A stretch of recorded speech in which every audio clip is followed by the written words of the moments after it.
Hello बच्चों, आज मैं इकोनॉमिक्स को फिर से लेके आया हूँ टर्म 2 का सेट 1 जो इजी स्टडी के माध्यम से फिर से आप लोग को बताने जा रहा हूँ। तो सबसे पहले हम लोग आज क्वेश्चन को सॉल्व करेंगे। जैसे पहला क्वेश्चन यहाँ पे दिया हुआ है कि पहला क्वेश्चन हम लोग का है कि एक कारखाने में औसत मजदूरी का पता लगाने के लिए कौन सा औसत का उपयोग किया जाएगा, मतलब कौन सा औसत का उपयोग होगा। तो जैसे कहने का मतलब कारखाने का क्वेश्चन यहाँ पे दिया हुआ है कि एक कारखाने में मतलब औसत मजदूरी, तो औसत ज्ञात करने के लिए हम लोग फार्मूला करते हैं जो माध्य निकालते हैं। तो इसका आंसर हो जाएगा माध्य। पहला का जो आंसर है इसका आंसर हो जाएगा माध्य, कि माध्य से ही इसका औसत हम लोग निकाल सकते हैं। उसके बाद दूसरा क्वेश्चन है माध्य विचलन का एक दोष लिखें। तो माध्य विचलन का एक दोष लिखने के लिए बोला जा रहा है। तो माध्य विचलन जो है, तो माध्य विचलन का 1 2 3 4 हम लोग दोस्त मतलब 2 3 हम दोष को बता दे रहा हूँ, जिससे हम लोग आप सभी लिख लेना, क्योंकि इकोनॉमिक्स है, बोर्ड पे लिखना असंभव है, जिसके कारण हम बताते जा रहे हैं, आप लोग नोट करते जाइएगा। तो पहला है, इसमें ए को बताना है। जो क्वेश्चन नंबर 2 है इसमें माध्य विचलन का एक दोष के बारे में लिखने के लिए बोला गया है, लेकिन हम दो तीन दोष बता देते हैं, जो आप लोग को अच्छा लगे, जो याद हो उसी को आप लिखिएगा। 3 दोष हम बता दे रहे हैं। पहला है कि माध्य विचलन की गणना में प्लस तथा माइनस की अवहेलना की जाती है। तो माध्य विचलन जो है, कहने का मतलब माध्य विचलन की गणना जब करते हैं तो प्लस और माइनस ये दोनों का हम लोग अवहेलना किया जाता है, प्लस और माइनस का अवहेलना किया जाता है। एक दोष ये है। और दूसरा दोष है कि माध्य विचलन का प्रयोग किसी अन्य बीजगणितीय में नहीं किया जा सकता। दूसरा क्या है कि माध्य विचलन का प्रयोग किसी अन्य बीजगणितीय गणना में नहीं किया जा सकता। और तीसरा बता रहे कि बहुलक यदि अनिश्चित है तब बहुलक से माध्य विचलन की गणना नहीं की जा सकती। तीसरा फिर से बता रहे हैं कि बहुलक यदि अनिश्चित है तब बहुलक से माध्य विचलन की गणना नहीं किया जा सकता। ये 3 गो है, 3 गो दोष है माध्य विचलन का, 3 गो दोष। 3 गो में से एगो आप लोग लिख लीजिएगा। उसके बाद क्वेश्चन नंबर 3 पे जा रहे हैं। क्वेश्चन नंबर 3 में है कि लेस्पेरे की सूचकांक का सूत्र बताइए। तो लेस्पेरे एक अर्थशास्त्री थे जिन्होंने एक फार्मूला बताया था, कि P01 बराबर sigma P1 bye sigma P0। ये हम लोग का है कि सूचकांक जो है कि लेस्पेरे जो थे, इनके सूचकांक सूत्र जो है, इस सूत्र का फॉर्मूला तो इसमें दिया गया था P10 बराबर sigma P1 bye sigma P0। इसी को Q0 मतलब Q0 का मतलब है कि आधार वर्ष की मात्रा। तो इसको फिर से आधार वर्ष की मात्रा से गुना कर दिया गया और गुना 100। ये हमारा फार्मूला है, लेस्पेरे का। इसमें P1 का मतलब होता है वर्तमान वर्ष का मूल्य, P1 का मतलब होता है वर्तमान वर्ष का मूल्य, P0 का मतलब होता है आधार वर्ष का मूल्य, और Q0 का मतलब होता है कि आधार वर्ष की मात्रा। तो हम लोग जान रहे हैं कि sigma P1 into Q0 by sigma P0 into Q0 into गुना 100। इससे हम लोग गुना कर देंगे तो ये हमारा सूत्र फार्मूला निकल जाएगा।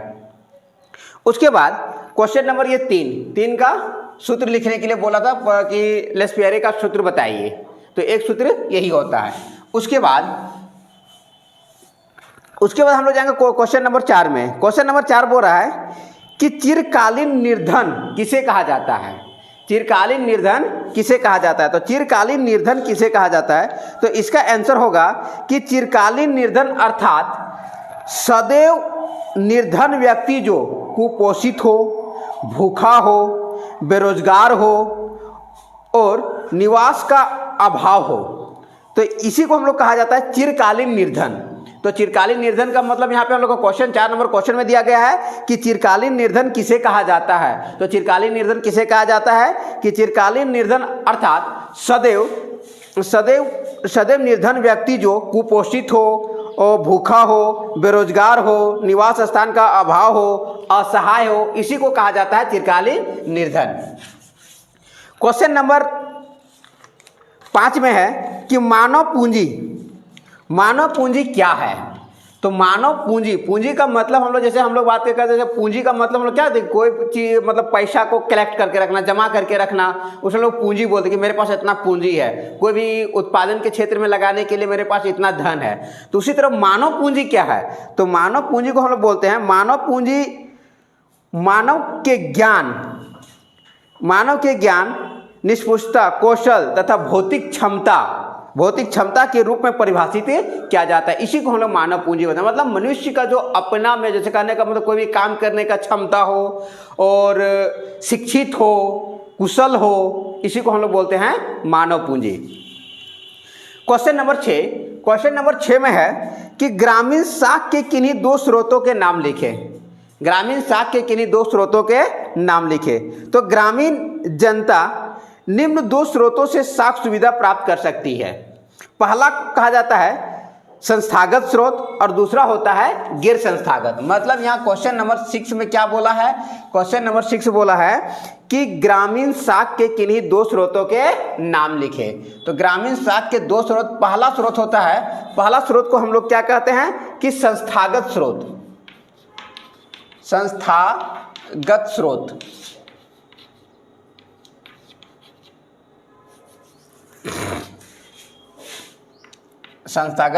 स्रोत। दूसरा है गैर संस्थागत स्रोत।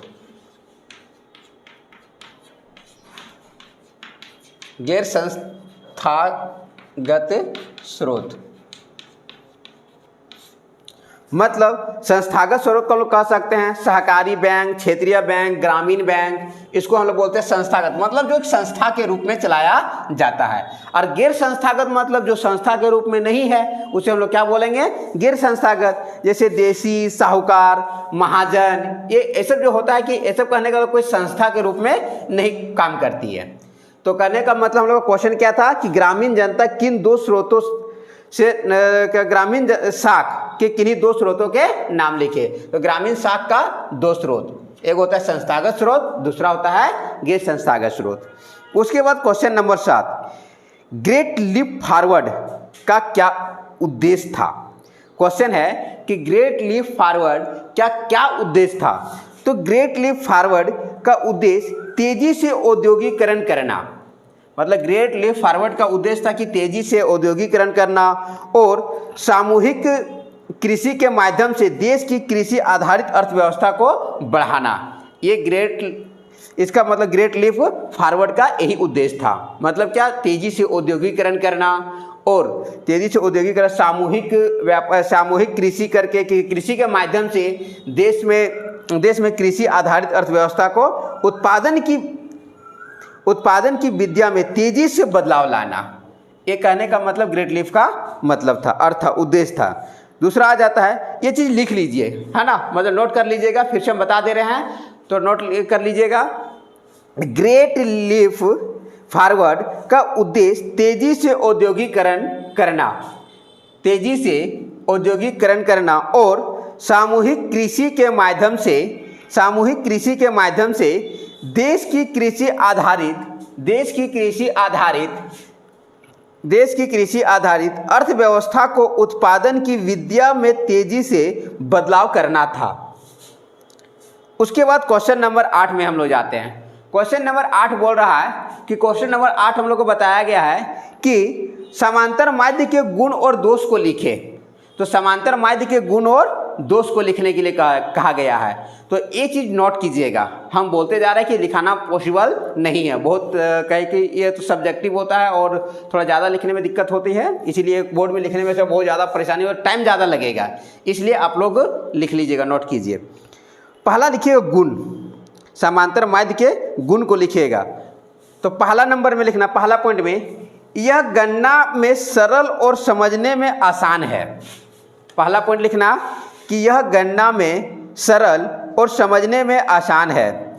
दूसरा लिखना है, यह समंक माला के संपूर्ण मूल्यों पर आधारित होता है, समग्र माला के संपूर्ण मूल्यों पर आधारित होता है। उसके बाद तीसरा में लिखना कि इसे बीजगणितीय विधियों का व्यवहार होता है, मतलब इसमें बीजगणितीय विधियों का व्यवहार होता है जिसे आगे विश्लेषण में प्रयोग किया जा सकता है। चौथा पॉइंट, यह श्रेणियों के बीच तुलनात्मक आधार प्रदान करता है। यह श्रेणियों के बीच तुलनात्मक आधार प्रदान करता है। उसके बाद पांचवा पॉइंट, यह सुपरिभाषित होता है। यह सुपरिभाषित होता है और अतः इसका मान सदैव निश्चित होता है। अतः इसका मान सदैव निश्चित होता है। उसके बाद हम लोग ये गुण को लिखें, अब लिखेंगे दोष। गुण तो लिख लिए, अब हम लोग क्या लिखेंगे, दोष को लिखेंगे। तो इसी तरह पॉइंट देके लिखते जाना। तो पहला इसका दोष है कि समांतर माध्य का रेखा चित्रीय प्रस्तुतिकरण नहीं हो सकता। पहला में लिखना कि समांतर माध्य का रेखा चित्रीय प्रस्तुतिकरण नहीं हो सकता। उसके बाद लिखना दूसरा, समांतर माध्य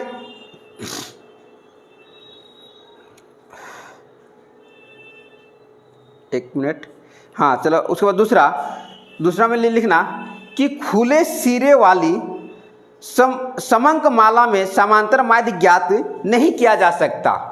खुले सिरे वाली समंक माला में, समंक माला का मतलब है, समंक का मतलब होता है आंकड़ा। समंक का मतलब होता है आंकड़ा। तो समंक माला में समांतर माध्य ज्ञात नहीं की जा सकती। उसके बाद तीसरा है कि इसकी गणना के लिए संपूर्ण आंकड़ों की आवश्यकता रहती है। इसकी गणना के लिए संपूर्ण आंकड़ों की आवश्यकता रहती है। उसके बाद ये हम लोग तीन को लिखे। उसके बाद हम लोग क्वेश्चन 9 में जाएंगे। क्वेश्चन 9 में है कि माध्य विचलन से आप क्या समझते हैं और माध्यिका से माध्य विचलन ज्ञात करने का सूत्र को लिखे।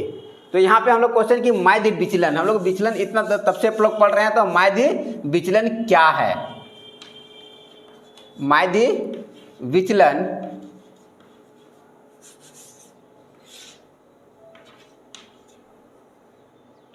क्या है?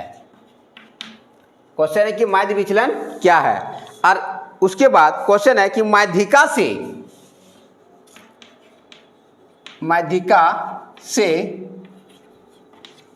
माध्य विचलन ज्ञात करने का सूत्र। माध्य विचलन ज्ञात करने का सूत्र।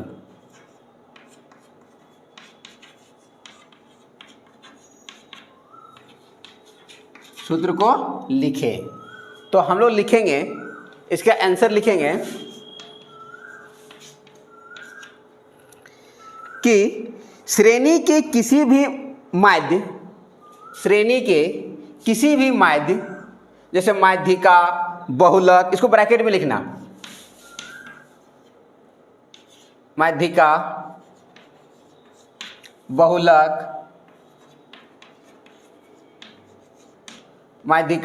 बहुलक, अथवा समांतर माध्य,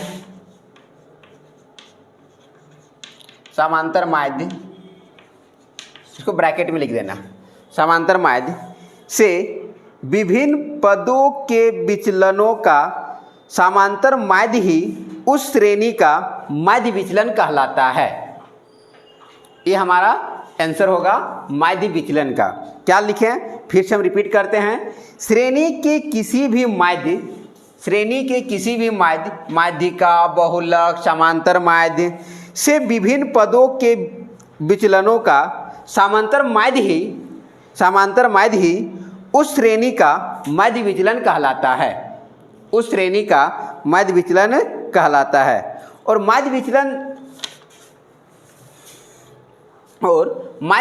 मतलब माध्य विचलन ज्ञात करने का सूत्र, मतलब माध्यिका से माध्य विचलन ज्ञात करने का सूत्र, और माध्य से माध्य विचलन ज्ञात करने का सूत्र, उसके बाद बहुलक से माध्य विचलन ज्ञात करने का सूत्र।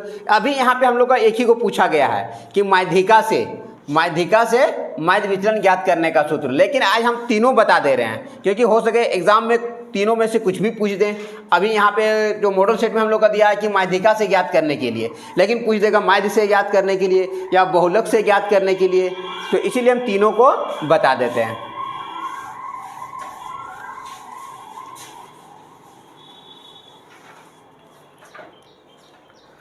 माध्य से माध्य विचलन, पहला माध्य से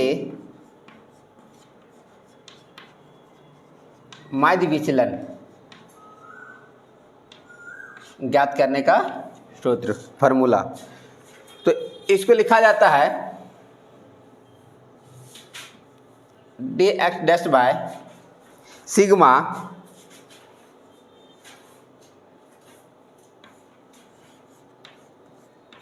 dx डैश बाय n,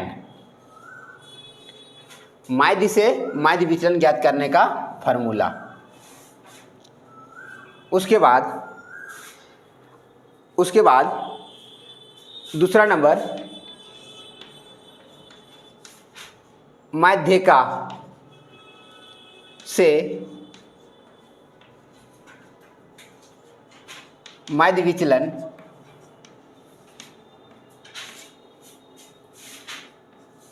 बराबर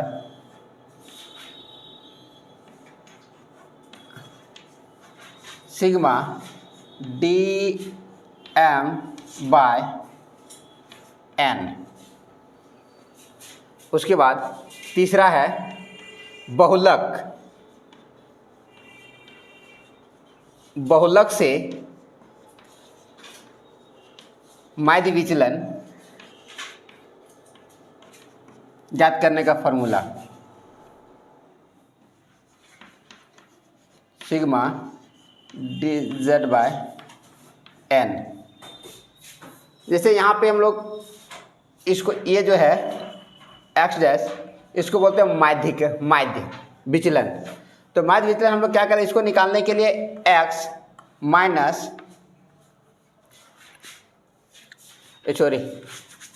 जहाँ पे dx, इस चीज़ को निकालने के लिए dx डैश निकालने के लिए x माइनस x डैश लिखा जाता है बाय n। मतलब ये ज्ञात करने के लिए dx बाय डैश ज्ञात करने के लिए हम लोग x से माइनस कर देंगे x डैश को। उसके बाद ये हम लोग का 3 गो था, क्वेश्चन में यहाँ पूछा गया था कि माध्यिका से माध्य विचलन ज्ञात करने का फॉर्मूला। तो यहाँ पे 3 गो फॉर्मूला हम बता दिए हैं, तीनों फार्मूला लिख लेना है और याद भी कर लेना है, क्योंकि अभी यहाँ पे दिया है एगो फार्मूला से ज्ञात करने के लिए। हो सके पूछ देगा कि बहुलक से माध्य विचलन कैसे ज्ञात करेंगे, तो बहुलक से माध्य विचलन ज्ञात करने के लिए फार्मूला ये है, और ये है माध्य से माध्य विचलन ज्ञात करने के लिए फार्मूला है, और यहाँ पे माध्यिका से माध्य विचलन फार्मूला ज्ञात है। तो सबसे फार्मूला एक ही है, लेकिन एक चीज़ याद रखना, जब माध्य बोलेगा तो x डैश लगाएंगे, जब माध्यिका बोलेगा तो m लगाएंगे, जब बहुलक बोलेगा तो z से सूचित करेंगे। मतलब ये 3 को, बाकी सारा चीज़ वही रहता है। तो यही याद रखना, एक फार्मूला याद रखना, बाकी तीनों ऑटोमेटिक अपने याद हो जाएगा। तो ये था हमारा फार्मूला बहुलक से, मतलब माध्यिका से माध्य विचलन ज्ञात करने का फार्मूला। उसके बाद आगे हम लोग चलते हैं। अगला क्वेश्चन था 10 नंबर क्वेश्चन है हम लोग का, कि धनात्मक सहसंबंध और ऋणात्मक सहसंबंध को उपयुक्त परिकीर्ण रेखा चित्र से स्पष्ट कीजिए। यहाँ पे सहसंबंध जो है, क्वेश्चन है कि धनात्मक सहसंबंध और ऋणात्मक सहसंबंध। तो एक चीज़ आप लोग को हम बताते हैं, एक चीज़ बताते हैं, जब हम लोग आगे 12th क्लास में पढ़ेंगे, या नाम भी इकोनॉमिक्स में आप लोग सुने भी होंगे कि इकोनॉमिक्स में सुना होगा मांग और पूर्ति, मांग और पूर्ति। तो मांग और पूर्ति जो आप लोग सुने होंगे, तो वही है धनात्मक और ऋणात्मक। मतलब धनात्मक सहसंबंध और ऋणात्मक सेम वही चीज़ है, धनात्मक सहसंबंध और ऋणात्मक सहसंबंध। तो इसका हम लोग चित्र बनाएंगे। तो सबसे पहले हम लोग लिख लेंगे कि धनात्मक सहसंबंध किसे कहते हैं, या धनात्मक सहसंबंध क्या है। तो धनात्मक सहसंबंध या पूर्ण धनात्मक सहसंबंध इस तरह लिख के पहले लिखना, पूर्ण धनात्मक सहसंबंध।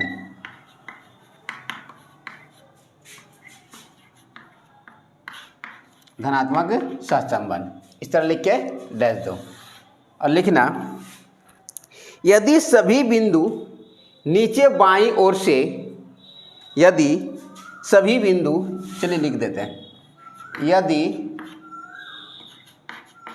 सभी बिंदु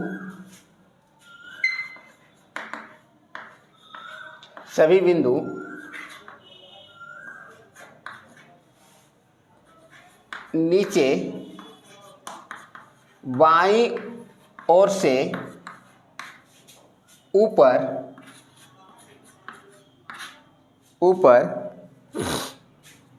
यदि सभी बिंदु नीचे बाईं ओर से ऊपर, दाईं ओर या दाहिनी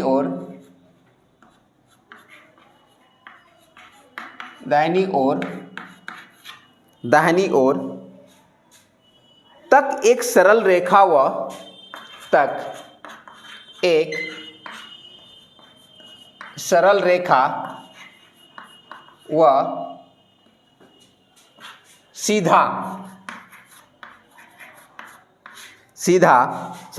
सीधा या सीधी रेखा के रूप में, सीधी रेखा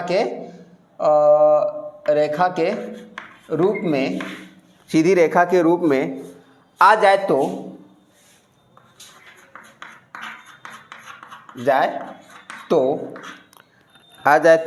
यह परिणाम निकलता है,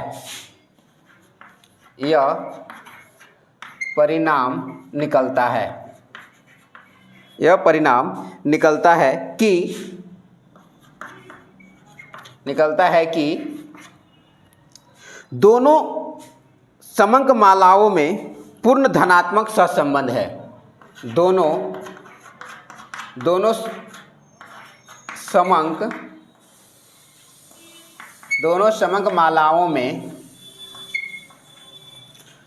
समंकमालाओं में पूर्ण सहसंबंध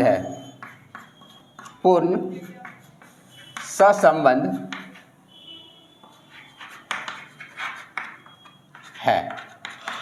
और इसका चित्र हम लोग बनाते हैं,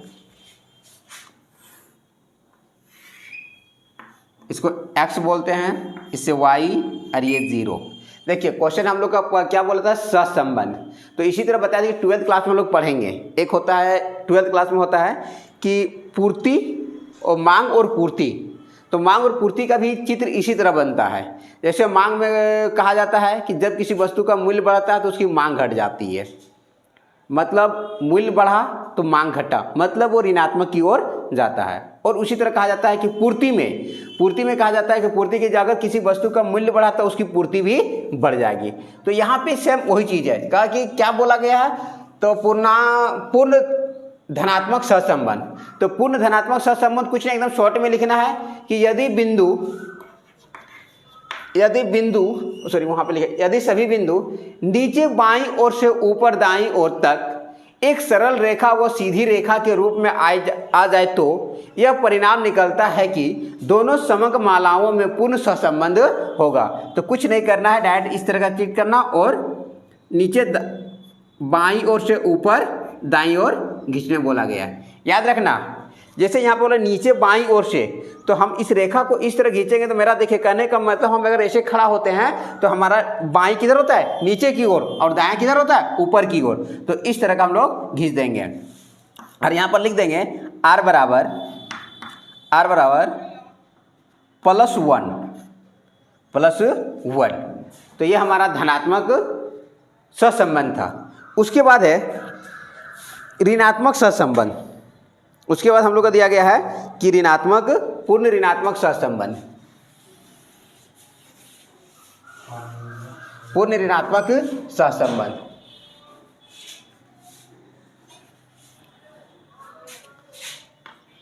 पूर्ण ऋणात्मक सहसंबंध। तो पूर्ण ऋणात्मक सहसंबंध में कुछ ना, जस्ट इसका उल्टा लिखना है। यदि सभी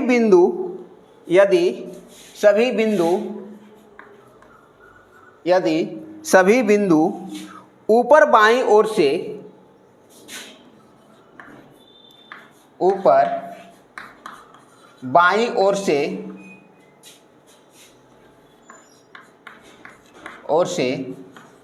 नीचे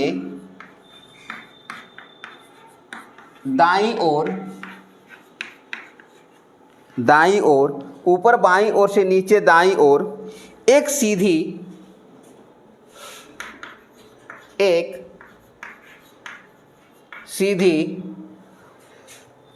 रेखा के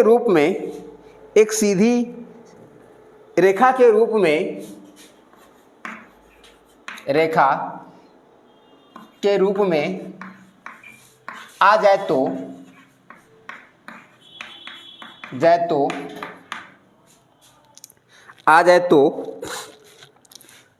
यह पूर्ण ऋणात्मक सहसंबंध होगा। पूर्ण ऋणात्मक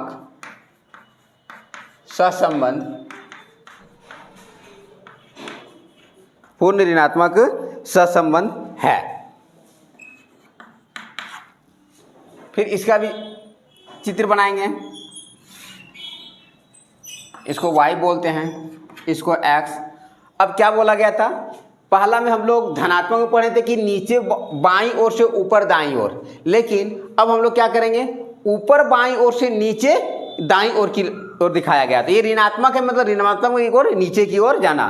तो हम लोग इस तरह देखते तो मेरा ऊपर बायां इस तरह का है, तो बायां इधर है तो मतलब इधर से जाएगा और नीचे दाईं की ओर जाएगा। एक सरल और सीधी रेखा। यहाँ पे लिख देंगे r बराबर -1, एक की एक घटते जाता है। मतलब अब ये -1 और रेखा इस तरह ही क्यों हुआ, अगर इतना डिटेल अगर जानना चाहेगा तो हम बताते हैं। मतलब एक वस्तु का मूल्य बढ़ने पर, जैसे कोई भी यहाँ पे लिखा हुआ 5, 10, 15, 20, 25, 1, 2, 3, 4, 5, 6, इस तरह अगर लिखा जाएगा 1, 2, 3, 4, 5, इधर 5 तक, ये x ये y, मतलब एक वस्तु को इधर एक वस्तु को बढ़ाने के लिए या इधर एक वस्तु को बढ़ाने के लिए इधर एक वस्तु को त्यागना पड़ता है। तो पहले जब यहाँ पे एक था तो ये पे बिंदु यहाँ पे जाएगा, जैसे ही इसको एक मतलब इधर एक बढ़ाएंगे तो इधर एक त्यागा जाता है। फिर इसी तरह आगे होगा, जैसे ही एक इधर बढ़ाएंगे इधर एक बढ़ाएंगे तो इधर एक त्यागा जाएगा, मतलब एक कम होगा। तो इसलिए यह रेखा किस तरह की आएगी, ऋणात्मक। इस रेखा ऋणात्मक, मतलब r बराबर -1, एक एक एक कम होते जाएगा। उसके बाद है क्वेश्चन नंबर 11 में। क्वेश्चन नंबर 11, ये हमारा क्वेश्चन नंबर कितना था, 10। तो क्वेश्चन नंबर 11 देखेंगे कि क्वेश्चन नंबर 11 में है क्या चीज़।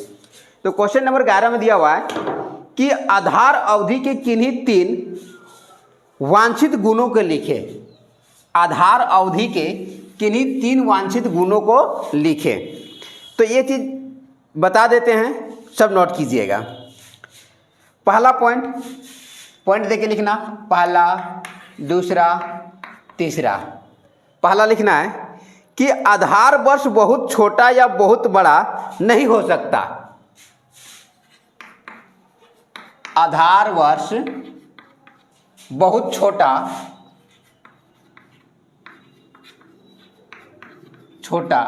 या बहुत बड़ा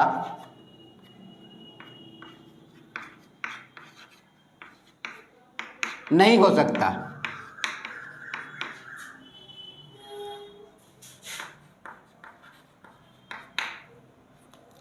दूसरा में है कि आधार वर्ष बहुत निकट या बहुत दूर नहीं होना चाहिए। सॉरी, यहाँ पे नहीं हो सकता के जगह नहीं होना चाहिए भी हम लोग लिख सकते हैं। नहीं होना चाहिए।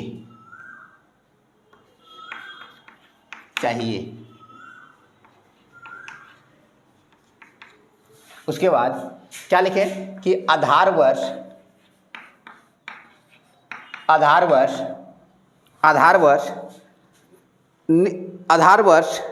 निकट या मतलब बहुत दूर, सामने या बहुत दूर, बहुत सामने या बहुत दूर, मतलब बहुत निकट या बहुत दूर नहीं होना चाहिए। आधार वर्ष बहुत निकट या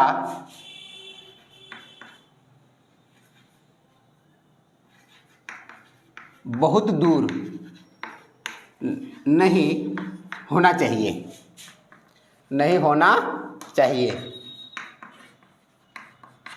उसके बाद तीसरा पॉइंट में हम लोग का है कि आधार वर्ष चयन के लिए डाटा उपलब्ध हो, आधार वर्ष चयन के लिए डाटा उपलब्ध होना चाहिए। आधार वर्ष चयन के लिए, जब आधार वर्ष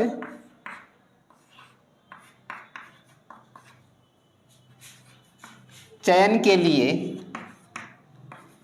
डाटा उपलब्ध होना चाहिए,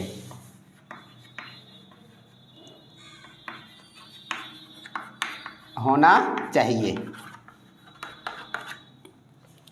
तो ये हमारा आधार वर्ष के किन्हीं 3 वांछित गुण यही है। पहला गुण है कि आधार वर्ष बहुत छोटा या बहुत बड़ा नहीं होना चाहिए। आधार वर्ष बहुत नज़दीक या बहुत दूर नहीं होना चाहिए। तीसरा में आधार वर्ष चयन के लिए डाटा उपलब्ध होना चाहिए। ये आधार वर्ष का गुण है, मतलब वांछित गुण है। ये हमारा 11 नंबर का क्वेश्चन था। ये क्वेश्चन कितना का था? 11 नंबर का क्वेश्चन। उसके बाद क्वेश्चन नंबर 12, क्वेश्चन नंबर 12 में लिखा है कि काम के बदले अनाज कार्यक्रम का अर्थ को स्पष्ट करें। लिखा है कि काम के बदले अनाज, काम के बदले अनाज कार्यक्रम का अर्थ स्पष्ट करें कि यह है क्या चीज़। कि अनाज के बदले क्या बोल लिखा है कि काम के बदले अनाज कार्यक्रम, इसका अर्थ क्या होता है? तो इसका आंसर होगा कि काम के बदले अनाज कार्यक्रम ग्रामीण क्षेत्र के उन गरीब के लिए लागू किया गया था जो अकुशल श्रमिक है, कामगार काम करना चाहते हैं। मतलब इसका कुल मतलब आंसर हो जाएगा कि मतलब यहाँ के हम लोग क्वेश्चन क्या बोला गया है? क्वेश्चन बोला गया है 12 नंबर में कि काम के बदले अनाज कार्यक्रम, काम के बदले अनाज कार्यक्रम, काम के बदले अनाज कार्यक्रम ये है क्या चीज़? तो इसका मतलब है काम के बदले अनाज कार्यक्रम ग्रामीण क्षेत्र में, ग्रामीण क्षेत्र के उन लोगों के लिए है, ग्रामीण क्षेत्र के उन लोगों के लिए है जो कुशल श्रमिक है, जो काम करने के लिए क्षमता है, जिसके पास जो कुशल है, पूरा जानता है, लेकिन वो काम करना चाहता है, उसी को बोलते हैं काम के बदले अनाज कार्यक्रम। मतलब ग्रामीण क्षेत्रों में जो कुशल श्रमिक है, कुशल कारीगर है, उसके लिए ये कार्यक्रम चलाया गया था। मतलब काम करने का योग्य है और काम करना चाहते हैं। तो इसी के तहत 2014 में 150 पिछड़े जिलों में, ठीक है, 150 पिछड़ा जिला में ये कार्यक्रम को चलाया गया था। कब चलाया गया था? 2014 में, काम के बदले अनाज कार्यक्रम। उसके बाद अगला क्वेश्चन है 13 नंबर कि भौतिक पूंजी और मानव पूंजी में कोई 3 अंतर लिखें। भौतिक पूंजी और मानव पूंजी में कोई 3 अंतर लिखें। क्वेश्चन नंबर 13 में दिया गया है कि भौतिक पूंजी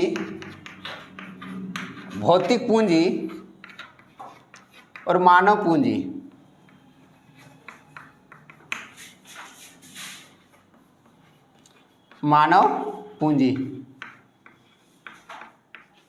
में कोई 3 अंतर लिखने बोला है। तो ये सारा 3 को अंतर हम लिखा दे रहे हैं, आप लोग नोट कर लीजिएगा, नोट करते जाइए, कॉपी कलम निकालिए और नोट करते जाइए। जो हम बताते जा रहे हैं वो नोट आप लोग करते जाइए। पहला पॉइंट में लिखिए कि भौतिक पूंजी का अभिप्राय उत्पत्ति के उत्पादित साधनों से है। भौतिक पूंजी का अभिप्राय उत्पत्ति के उत्पादित साधनों से है, जिसमें मशीनें, उपकरण, बिल्डिंग आदि सम्मिलित होते हैं। जिसमें मशीनें, उपकरण, बिल्डिंग आदि सम्मिलित होते हैं। जबकि मानव पूंजी मानव पूंजी देश में कुशल प्रशिक्षण व्यक्ति के स्टॉक को बताती है।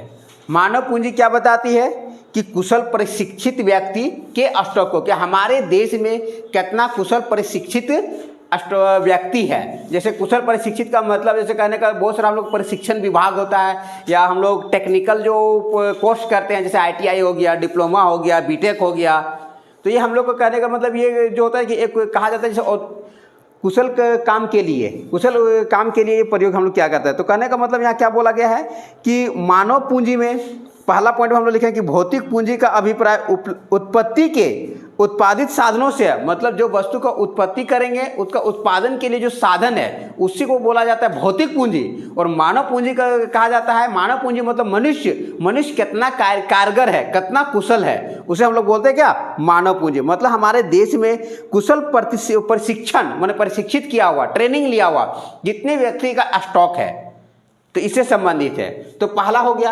अब दूसरा लिखो, दूसरा लिखना है कि भौतिक पूंजी स्वयं में निष्क्रिय होती है। भौतिक पूंजी स्वयं में निष्क्रिय होती है और यह मानव पूंजी की सक्रियता से ही उत्पादन में सहयोग करती है।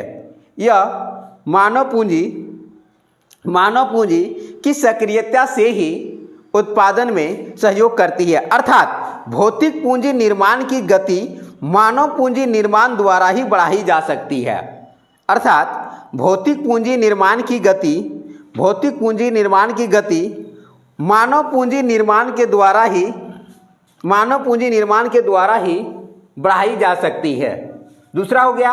अब हम लोग लिखते हैं तीसरा, भौतिक पूंजी देश की उत्पादन क्षमता का देश की उत्पादन क्षमता का प्रतिनिधित्व करती है।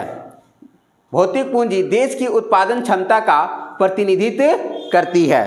उसके बाद किंतु इसकी निर्माण मानवीय कौशल एवं नवप्रवर्तक द्वारा किया जाता है। प्रवर्तन द्वारा किया जाता है। तो हम लोग ये 3 गो अंतर लिख लिए।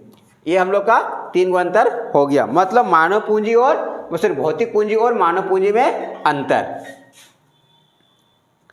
उसके बाद अगला क्वेश्चन 14 नंबर क्वेश्चन है। हम लोग का 13 नंबर क्वेश्चन समाप्त हो गया। अगला क्वेश्चन है 14 नंबर में दिया गया है। 14 नंबर क्वेश्चन है कि तनवा परियोजना क्या है। तनवा परियोजना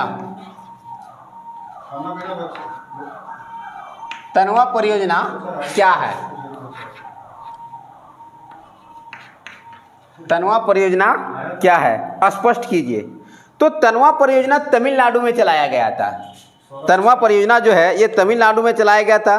तमिलनाडु में कृषि से जुड़ी महिलाओं के लिए, ये जो तनवा परियोजना है तमिलनाडु में कृषि से जुड़ी महिलाओं के लिए इस परियोजना में महिलाओं को कृषि से संबंधित नवीन तकनीक मतलब नए नए तकनीकों या प्रशिक्षण दिया जाता है। जैसे अभी भी हम लोग यहाँ झारखंड में भी या धनबाद में भी देखना, धनबाद में भी सारा महिलाओं के लिए बहुत सारा प्रशिक्षण ट्रेनिंग निकाला गया। जैसे चूड़ी बनाना, तो वो क्या बोलते हैं, चूड़ी बनाना और जो अगरबत्ती बनाना, सिलाई करना, तो ये प्रशिक्षण दिया जाता है। इसी तरह तनवा परियोजना जो था, है ना, तनवा परियोजना तमिलनाडु में महिलाओं के लिए चलाया गया था, जिसने महिलाओं को नए नए प्रशिक्षण दिया जाता था।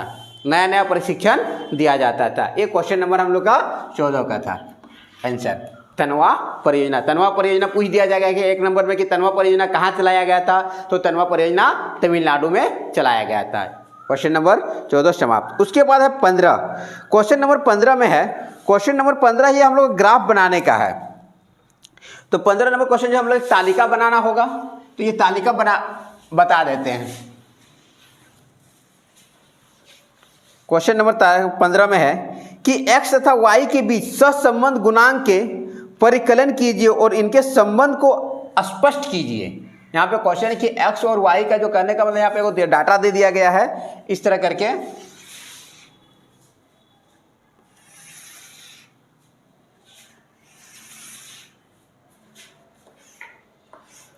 ये एक्स, ये वाई। यहाँ पे हम लोग का डाटा दिया हुआ है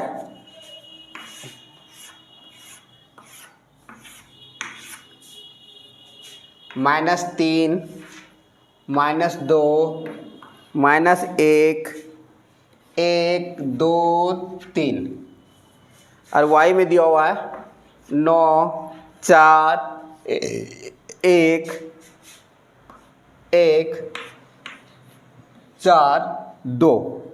तो इससे हम लोग को निकालना है कि इसमें निकालना सहसंबंध गुणांक को परिभाषित कीजिए या परिकलित कीजिए और उनके सहसंबंध को टिप्पणी भी कीजिए। तो इससे हम लोग को पूरा निकालना है। इसे सीधे 5 नंबर का कोई आंसर मिलेगा। 5 नंबर का एक क्वेश्चन दिया जाएगा। इस तरह का कोई भी क्वेश्चन दिया जाएगा तो हम लोग आराम से बना लेंगे, जो आप लोग बता देते हैं। तो हम लोग क्या करेंगे, इस तरह का दिया रहेगा तो इस तरह फिर हम लोग लाइन खींचेंगे, मतलब एक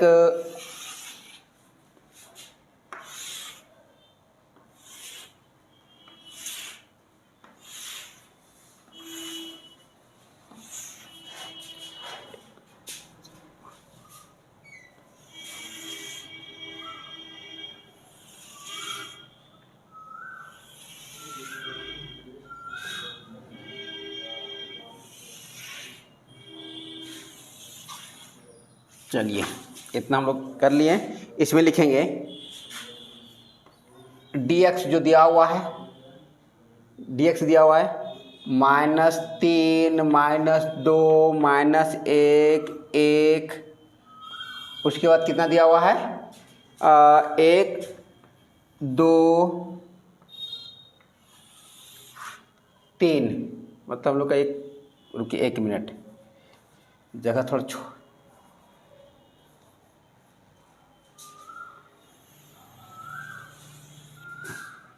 इसको लिखेंगे dx और ये हमारा y, dx ये हमारा y दिया हुआ है। तो dx कितना दिया हुआ है -3, -2, -1, 1, 2, 3 इतना दिया हुआ है। और हमारा y दिया हुआ है 9, 4, 1, 1, 4, 2 इतना दिया हुआ। अब इससे हम लोग को निकालना है dy निकालना है। उसके बाद dx² निकालना है, dy² निकालना है। उसके बाद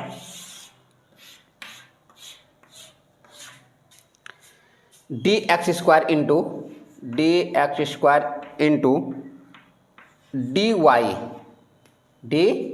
इतना चीज़ हम लोग को अभी ज्ञात करना है।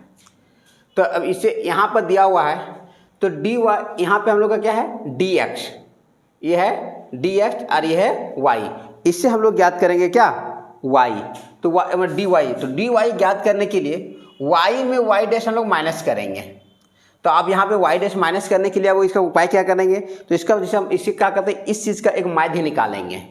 तो माध्य निकालने का फॉर्मूला सबको पता होगा, माध्य ज्ञात करने का फॉर्मूला सबको पता होगा। सबको जोड़ देना है और उतनी संख्या से भाग कर देना है। तो कितना है यहाँ पे 9, 4, 13, 14, 15, 16, 17, 18, 19, ये गलती लिखेगा कुछ, इसमें माइनस में है कुछ,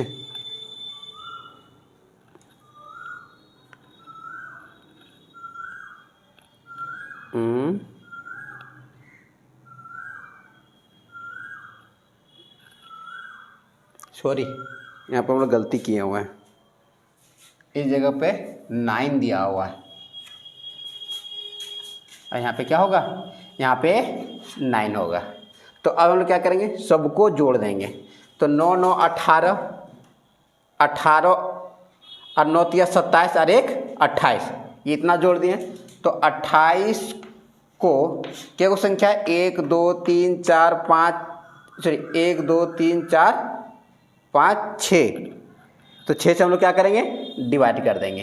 तो 6 से भाग देंगे तो 6 4 24, बचा 4, एगो पॉइंट देंगे, एगो 0, फिर 6 छके 36 मतलब 4.6। तो 4.6 हम लोग को नहीं लेना है, डायरेक्ट 4.6 की जगह डायरेक्ट हम लोग कितना लेना है, 5 लेना है। तो 5 लेने के लिए हम लोग क्या करेंगे कि इसमें y में से y से इसको y ज्ञात करने के लिए फॉर्मूला होता है कि y माइनस वाई डैश, इससे हम लोग ज्ञात करेंगे। तो y माइनस वाई डैश से हम लोग इसको क्या करना है, ज्ञात करना है। तो हम लोग इसका कितना आया, 5 लेना है। कितना लेना है, 5। तो 9 माइनस 5 बराबर 4, 4 माइनस 5 बराबर -1, 1 माइनस 5 बराबर -4, 1 माइनस 5 बराबर -4, 4 माइनस 5 बराबर -1 और 9 माइनस 5 बराबर 4। तो ये हमारा क्या निकला, dy ज्ञात हो गया। जब dy ज्ञात हो गया तो हम लोग को क्या निकालना है, dx स्क्वायर। तो dx स्क्वायर, तो हम लोग का dx यहाँ पे दिया हुआ है तो इसका स्क्वायर कर देंगे। तो -9 का स्क्वायर, -3 का स्क्वायर कितना हो जाएगा, 9, -2 का स्क्वायर हो जाएगा 4, -1 का स्क्वायर 1, 1 का स्क्वायर भी 1, 2 का स्क्वायर 4 और यहाँ पे हम लोग का दिया हुआ है 3 का स्क्वायर। तो 3 का स्क्वायर क्या हो जाएगा, 9। 3 का स्क्वायर क्या हो जाएगा, 9। इसी पर हम लोग dy स्क्वायर भी ज्ञात करेंगे। तो y हम लोग का ये वाला है, सॉरी dy हम लोग यहाँ पे निकाले तो इसका स्क्वायर करेंगे। तो 4 का स्क्वायर कितना हो जाएगा, 16, 1 का स्क्वायर 1, -4 का स्क्वायर 16, फिर -4 का स्क्वायर 16, -1 का स्क्वायर 1 और 4 का स्क्वायर 16। इतना। अब यहाँ पे क्या लिखे हैं, dx स्क्वायर इंटू dy। तो dx स्क्वायर ई वाला है और हमारा ये वाला dy है। तो अब ये दोनों को मल्टीपल कर देंगे, मतलब गुणा कर देंगे। तो 9 को 4 से ही करेंगे तो 9 4 कितना होता है, 36, 4 1 4, फिर 4 1 मतलब -4 को गुणा करेंगे 1 से तो -4, फिर -4 को 1 से गुणा करेंगे तो -4, -1 से गुणा करेंगे फिर -4। अब यहाँ पे 9 से गुणा करेंगे 4 को तो कितना आ जाएगा, 36 आ जाएगा। अब हम लोग क्या करेंगे, dx स्क्वायर और dy स्क्वायर को जोड़ेंगे। तो dx स्क्वायर को जोड़ेंगे तो कितना हो जाएगा, 9 4 13 14 15 16 17 18 19, 19 4 18 कितना, 19 4 9 28, 19 4 9 28। इसको भी जोड़ेंगे, 16 दूना 32, 16 3 48, 16 40 64, 64 और 1 65 और 1 66, कितना हो गया, 66। अब इससे हम लोग ज्ञात करेंगे। इतना ज्ञात करने के बाद अब इसका फॉर्मूला लगाएंगे। एक फॉर्मूला होता है कि sigma D X into sigma D formula क्या आता है, हाँ, D X into D Y मतलब डी एक्स, हमारा डी एक्स कहाँ है, D X into D Y बटे root under D X square into D X Y square, D X square into D X Y square. ये हमारा formula होता है। इस फार्मूला से हम लोग ज्ञात करेंगे। तो ये चीज़ हम लोग मिटा देते हैं, उसके बाद हम लोग फार्मूला का प्रयोग करेंगे। याद रखना। चलिए 1 मिनट इधर साइड में बना देते हैं फार्मूला, साइड में फार्मूला लिख देते हैं। होता है कि D X sigma D X into D Y, उसके बाद आ जाएगा sigma D X into D Y बराबर root under sigma D X square into D Y square. तो हम लोग को यहाँ पे देखना है कि डी एक्स कितना है और डी वाई कितना है। तो डी एक्स हम लोग को ऐड करना होगा, तो डी एक्स को जोड़ेंगे तो यहाँ पे -3 और -2 -5 और एक -6 और 3 और 1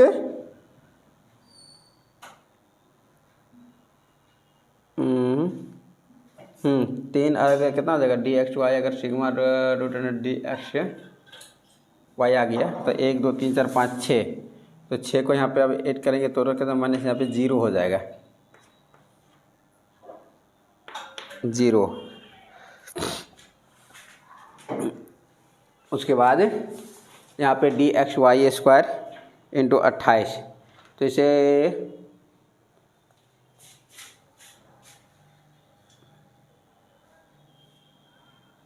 एक मिनट, गलती कहाँ हो गया, ये माइनस अगर दिया जाएगा तो फिर नहीं होगा ना।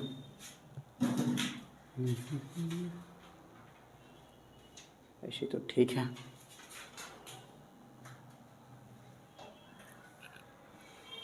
चलिए ठीक है, क्या लिखा है फार्मूला? फार्मूला यहाँ लिखा है क्या? Sigma dx/dy।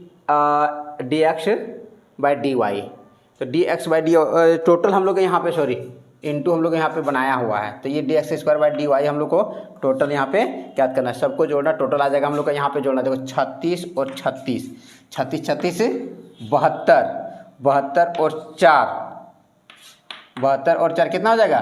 76। और यहाँ -4 -4 -4 मतलब -4 4 और 8 8 8 4 4 4 8 8 8 4 12, यहाँ पे -12 कर देंगे, माइनस घटा देंगे, तो यहाँ पे कितना आ जाएगा? इससे घटाएंगे तो 4, इससे यहाँ पे एक बचा लिया, यहाँ पता कितना 6, 6 में जाएगा तो 5, कितना हो गया? 54। तब हम लोग यहाँ पे क्या हो जाएगा? 54। गलती जोड़े का 36 36 दूना कितना होता है? 72, 36 दूना 72, 72 और यहाँ पे 4, 72 और 4 76, 76 में माइनस करना है 12, -12, तो -12 करेंगे कितना हो जाएगा? 54। ठीक है, तो -12 करेंगे तो 54। तो इसका इतना बड़ा हम लोग का क्या है? ये फार्मूला होता है सिग्मा dxy/dy। तो यहाँ पे कितना निकला हम लोग का? 54 बटे रूट अंडर dx²। तो dx² हम लोग का कितना है? 28। रूट अंडर dx² बराबर 28 गुना dy बराबर कितना है? 66। dy बराबर कितना है? 66। तो अब इस चीज़ को हम लोग सॉल्व कर देंगे। जब हम लोग सॉल्व करेंगे तो सॉल्व करने के बाद हम लोग को डायरेक्ट कितना आ जाएगा कि 1.303 इतना आंसर आ जाएगा। मतलब यहाँ हम लोग जगह की कमी के कारण हम यहाँ बता दें। अब आगे आप लोग सॉल्व कर लीजिएगा, इतना के बाद आगे आप लोग सॉल्व कर लीजिएगा। तो ये हम लोग का क्वेश्चन नंबर 15 समाप्त हो गया। उसके बाद और एक क्वेश्चन बचा हुआ है। क्वेश्चन और 2 गो है, 2 गो में से एक जो बहुत लॉन्ग है उसको हम नहीं बताएंगे, उसको आगे बता देंगे। लेकिन अब और वो क्वेश्चन जो अभी बचा हुआ है वो हम बता दे रहे हैं क्योंकि समय भी हो चुका है। तो क्वेश्चन नंबर 16 बता रहे हैं।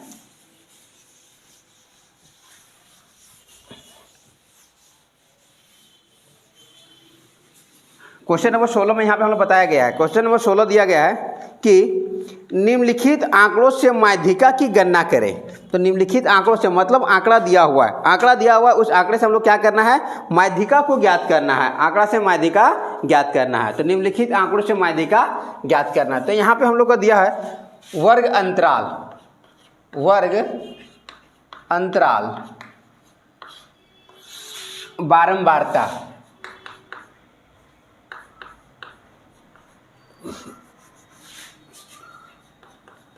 बारंबारता, ये वर्ग अंतराल दिया हुआ है, ऊपर में वर्ग अंतराल और नीचे बारंबारता। तो ये आंकड़ा दिया हुआ, इस आंकड़ा से हम लोग को ज्ञात करना है माध्यिका की गणना करना। किसकी गणना करना है? तो माध्यिका की गणना करना है। तो यहाँ पे दिया हुआ है 0 से 10, 10 से 20, 20 से 30, 30 से 40, 30 से 40, इतना ही आंकड़ा हम लोग को दिया गया है। और बारंबारता में दिया हुआ है 5, 6, 7, 2, ये हम लोग को दिया हुआ है। अब हम लोग ज्ञात करेंगे माध्यिका। क्या ज्ञात करने बोला गया है? तो माध्यिका ज्ञात करने के लिए बोला गया है। तो माध्यिका ज्ञात करने के लिए तालिका को फिर बनाया जाएगा। तो एक तालिका बनाना है।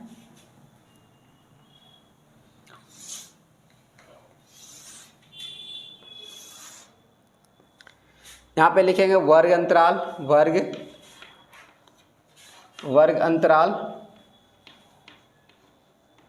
यहाँ पे हम लोग को दे दिया गया है बारंबारता श्रेणी,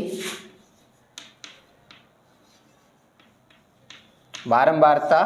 अब हम लोग यहाँ ज्ञात करेंगे दोनों का योग, सॉरी दोनों का CF, मतलब इसको बोलते हैं वर्ग अंतराल को बोलते हैं क्लास, CL क्लास, और बारंबारता सरणी को बोलते हैं फ्रीक्वेंसी। इसको हम लोग क्या बोलते हैं? फ्रीक्वेंसी, मतलब ऐप से सूचित करते हैं। तो यहाँ पे कितना दिया गया है? 0 से 10, 10 से 20, 20 से 30, 30 से 40, 30 से 40, कितना दिया है यहाँ? 5, 6, 7, 2। अब हम लोग को ज्ञात करना है इसको, तो कितना है यहाँ पे? 5, कुछ नहीं करना है, सब इसी से निकालना। 5, 5 और 6 11, 11 और 7 18, 18 और 2 20।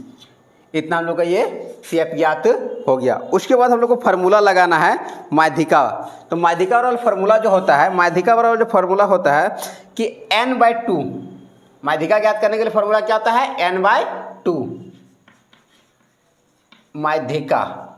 तो ज्ञात करने के लिए फार्मूला क्या होता है? n/2, मतलब टोटल का कुल योग, संख्याओं का कुल योग बटे 2, मतलब कितना योग हम लोग का निकला? n बराबर फार्मूला होता है n/2। तो n हम लोग का कितना निकला है? तो 20। 20 को 2 से भाग देंगे, क्या निकल जाएगा? 10। 10वां पद निकल गया, मतलब ये माध्यिका m बराबर हम लोग का कितना निकल गया? 10। m बराबर कितना निकल गया? 10। अब हम लोग को माध्यिका ज्ञात करने के लिए एक फार्मूला होता है। माध्यिका ज्ञात करने के लिए एक फार्मूला होता है। माध्यिका जो हम लोग यहाँ पर बोला गया क्वेश्चन में ही कि माध्यिका की गणना करें, तो माध्यिका की गणना करने के लिए एक फार्मूला होता है L1 plus I/F into M-C, ये हम लोग का ज्ञात करना है। तो अब हम लोग यहाँ पे ज्ञात करना है, जैसे कि L क्या है, M कितना है, I किसको बोलेंगे, और यहाँ पे C किसको बोलेंगे। तो सबसे पहले बात है कि I जो हम लोग का यहाँ पे दिया है, तो I का कितना का अंतर है? तो 10-10 का अंतर है। L हम लोग का क्या है? तो L कितना है, और यहाँ पे हम लोग का निकला M-C क्या करेंगे? टोटल को, ये जो माध्यिका हम लोग ज्ञात करें, तो माध्यिका कितना ज्ञात किए? तो 10 का जो कहने का मतलब जिस अंतराल में आएगा उसका एक कम, मतलब एक ऊपर वाला फर्स्ट वाला संख्या ही क्या होता है? उसको कहने C कहा जाता है। तो जैसे हम लोग को यहाँ पे आया कितना, जैसे हम लोग को माध्यिका ज्ञात करने के लिए तो 10 किसके अंतर्गत आएगा? तो इस क्षेत्र में आएगा 10 एक मतलब इस लाइन में आएगा। देखिए यहाँ पे है ना हम लोग का 10, तो 10 से करने का मतलब यहाँ कितना? 0 से 10 तक, लेकिन हम लोग यहाँ 10 से 20 तक गए हैं। यहाँ पे 10 की गिनती हम लोग का नहीं होता है। तो इससे एक पहले तो हम लोग का कितना है? 5। तो यहाँ पे हम लोग का C बराबर कितना निकल गया? तो 5। तो L बराबर है 10 प्लस I कितना है? I बराबर भी 10। F हम लोग को निकालना है, तो F बराबर कितना है टोटल? अब देखिएगा, अब यहाँ पे ध्यान है, F बराबर कितना है? कहा कि माध्यिका हम लोग का कौन वाला निकला? ये वाला। तो ये वाला जब माध्यिका निकला तो ये वाला हम लोग का कितना है? F बराबर 6। और यहाँ पे M हम लोग का 10 है, 10 और C ये इसका एक ऊपर वाला संख्या को लिया जाता है C को। तो C बराबर कितना? 5। तो हम लोग सॉल्व करेंगे 10 प्लस 10/6 और इसको माइनस करेंगे, कितना हो जाएगा? 5। तो 10 प्लस 5 10 50/6, तो 50/6 को हम लोग क्या करेंगे? अब यहाँ पे हम लोग 50/10 प्लस 50/6 को कितना भाग देंगे? तो कितना होगा?